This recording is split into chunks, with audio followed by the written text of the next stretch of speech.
రాష్ట్రంలో petrol diesel కొరతకు కారణం చంద్రబాబు నాయుడు అంటూ వైసీపీ నాయకులు బంకుల దగ్గర ధర్నాలు చేస్తున్న పరిస్థితి ఎలా చూడాలంటారు? ఇది నిజమేనా? అది కంప్లీట్గా అబద్ధం, 100% అబద్ధం. అది ఎందుకు చెప్తున్నానంటారా? నేను వెళ్ళాను, నాకు ట్యాంక్ ఫుల్ కొట్టారు. నేను డబ్బులు ఇచ్చాక కొట్టుకునేది. నేను దుకాణం పెట్టుకున్నా. నేనేం చేసుకుంటానండి? ఏడ పోసుకుంటాను? అది వెనకమాల పోసుకుంటానా? పోసుకోనుగా. ఇప్పుడు ఏదైనా నేను దుకాణం పెట్టుకున్నాను, ఆ దుకాణంలో నేను అమ్ముకోవడానికి పెట్టుకున్నానేగా. ఆ రోజు రేటు ఎంత ఉందో ఆ రోజు రేటుకి అమ్ముకుంటా నేను, పెట్రోల్ డీజిల్ రేటు. అంతేగాని అయ్యాను దాచుకుంటారా లేదా తినేదా వస్తువు కాదు కదా. ఇవాళ పోతే రేపటికి రాదు అనే అపోహని సృష్టించిన బంకుల్లో ఉండాళ్ళు చేసిన చిన్న తప్పేందా అంటే, ఆ రోజు వాళ్ళు అంతకు ముందు రోజు కట్టాల్సి, ఇప్పటికీ వాళ్ళ దగ్గర రికార్డులు ఉన్నాయి. రోజుకి అమ్మాల్సింది, సపోజ్ 1 లీటర్ అమ్మాలనుకున్నాం అనుకో, నా దగ్గర ఉన్న 10 లీటర్లు 10 లీటర్లు అయిపోయినాయి అనుకో, నేనేం చేసేది? సపోజ్ చిన్న ఎగ్జాంపుల్ చెప్తున్నా, 10 లీటర్లు అయిపోతే నేనేం చేసేది? వెళ్ళిపోండిరా బాబు, నా దగ్గర లేదు. నాకు రూపాయి పావలా వచ్చింది కదా. వాళ్ళు ఆ కొరతకు కారణమే చంద్రబాబు నాయుడు గారి చేతగానితనం అంటున్నారు కదా. ఇప్పుడు మీకు చిన్న ఎగ్జాంపుల్ చెప్తానండి.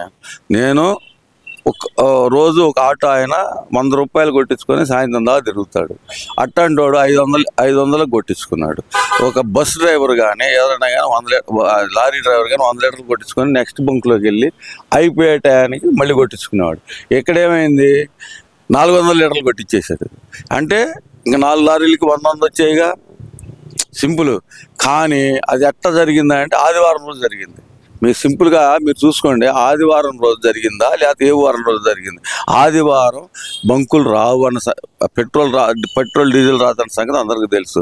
కొన్ని బంకు యజమానులు చేసింది ఏంటి అంటే, వాళ్ళు డబ్బులు కట్టకుండా రేటు పెరుగుద్ది 30 రూపాయలు అనే ఉద్దేశంతో బంకులు ఆపేసిన మాట వాస్తవమే. నేను అది కూడా ఒప్పుకున్నా. ఆపేశారు. గట్టిగా మాట్లాడితే అప్పుడు కొట్టారు వాళ్ళు. అప్పుడు కూడా ఎట్ట కొట్టారు? 500 రూపాయలేమో ఆటోలకి, 200 రూపాయలేమో బైకులకు కొట్టారు. ఇప్పుడు లాంగ్ వెళ్ళే బళ్ళు ఉంటాయి. ఇప్పుడు కాకపోతే లాంగ్ వెళ్ళే బళ్ళు ఉంటాయి. ఏడోసారి కొట్టించుకుంటాడు. కొట్టించుకుని 500తోటి వెళ్ళలేడుగా.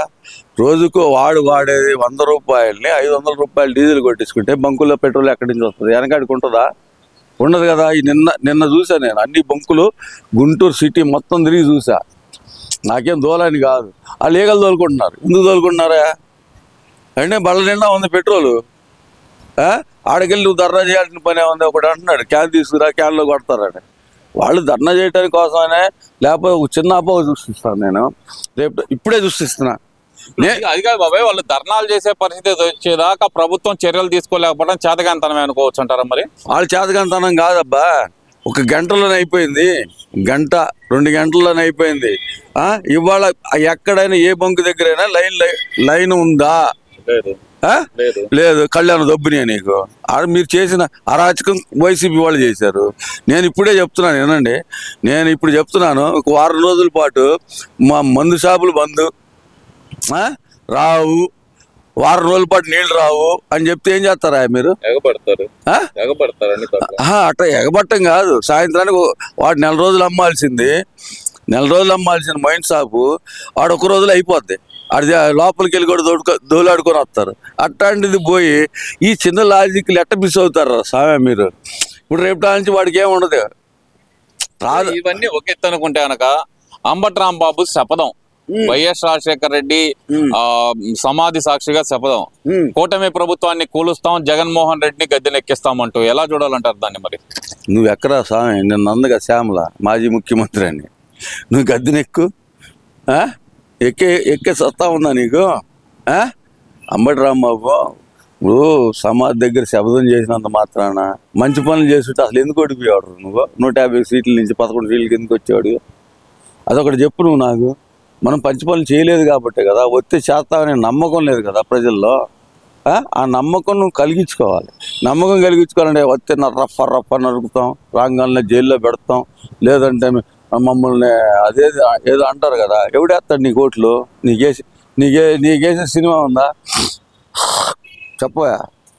నీకు ఓట్లు వేసే సినిమా ఉందా? అంబటి రాంబాబు ఊరకు నోరు బారేసుకోవటం, తెల్లబొచ్చు ఒకటి వేసుకున్న నాలాగే. నేను తెల్లబొచ్చాలే, నేను చెప్తున్నా. బొచ్చుడిందా కొట్టారు. ఎందుకు నీ రోజు రోజుకి నీ హెల్త్గా క్యారియర్ ఎందుకు తగ్గిపోతుంది? అది చూసుకో ముందు. బయటికి ఎండాకాలం కొద్దిగా రాబాక వడదెబ్బ తగిలి తెచ్చామనుకో మేము దావదింగామనుకుంటారు. అసలు ఎందుకు ఈ శపథాల దాకా ఎందుకు వచ్చిందంటారు? ఏదో ఒకటి అబ్బా, మన మీడియాలో ఉంటే అంబటి రాంబాబు అనేవాడు బతుకున్నాడు, వాడు ఏదో ఒకటి చేస్తాడులే మన కార్యకర్తలుగా అనుకుంటున్నాడు. పాపం 1000 కోట్లు వచ్చినాయి. ఆ 1000 కోట్లు ఎట్ట ఖర్చు పెట్టాలో ఆయనకి అర్థం కావట్లా. ఈ 5 సంవత్సరాల్లో ఖర్చు పెట్టాలి. అవి ఖర్చు పెట్టాలంటే ఏం చేయాలి? ఏడోసాట పోతుండాల. ఏడోసాట పోయి పాపం ఏది 35 రూపాయలు 15 రూపాయలు దాన్ని 35 రూపాయలు చేసి 200 కోట్లు దొబ్బేశాడు కదా లిక్వర్ ట్రాన్స్పోర్ట్లో. ఇవన్నీ తెలియగా అనుకోవాక ప్రజలకి అందరికీ తెలుసు. ఆ తర్వాత జగన్మోహన్ రెడ్డి గారు ఎంతసేపుడికి మావి గన్ను గాడిద గుడ్డు అనుకుంటూ వస్తున్నాడు కదా. ఏదో మొట్టమొదటి రోజే అయ్యా అమరావతి మాకు ఇష్టం లేదు అని చెప్తే ఒక మాటతో పోయేది. నువ్వు మళ్ళీ వచ్చి 3 రాజధానులు అంటావు. ఆ తర్వాత నువ్వు ఏడుకున్నా 3 రాజధానులు అనకముందు ఎక్కడ పెట్టినా పర్వాలేదు అంటే ఆయన ఒక చిన్న స్కెచ్ చేశాడు. ఎక్కడ వేసాడు? దొనకొండలో ఆయన ఆల్రెడీ కొన్నాడు. వాళ్ళ అనుచరులతో కొనిపించాడు. ఏంది అదే సిస్టమ్ ఇక్కడ జరిగింది కదా, జరిగి ఉండొచ్చు కదా అనే ఆలోచనతో ఈయన చేసిన దరిద్రం ఏంటంటే మహా దరిద్రం. అర్థమైందా? ఇప్పుడు ఏంటంటే కార్యకర్తలను పట్టించుకోలేదు. మీ ఎమ్మెల్యేలు మీరు తింటమే సరిపోయింది. కార్యకర్తలకు ఏడన్నా ఉద్యోగాలు ఇప్పించారా? అదేమంటే వాలంటీర్ పోస్ట్ ఇస్తే అదే నేను అంటుంది, కార్యకర్తలను పెంచుకోవడం కోసం వాలంటీర్ ఉద్యోగాలు ఇచ్చారు. వాలంటీర్ ఉద్యోగాలు చేసేసింది కూడా ఎలక్షన్కి ముందు నువ్వే. అవి ఉంటే కొనసాగిస్తాను అన్నాడు. కొనసాగించాలి కదా, అవి లేవు కదా. లేదు నువ్వు రెవెన్యూలు చేయకుండా సంతకం పెట్టకుండా పోతే ఎవడు చేస్తాడు? ఇవన్నీ కాదు బాబాయ్, ఈ శపథాల దాకా ఎందుకు వెళ్ళింది? అసలు వైఎస్ఆర్ జగన్మోహన్ రెడ్డి కుటుంబ సభ్యులే అక్కడికి వెళ్ళి శపథం చేయని పరిస్థితుల్లో అంబటి రాంబాబు శపథం చేయడాన్ని ఎలా చూడాలంటారు?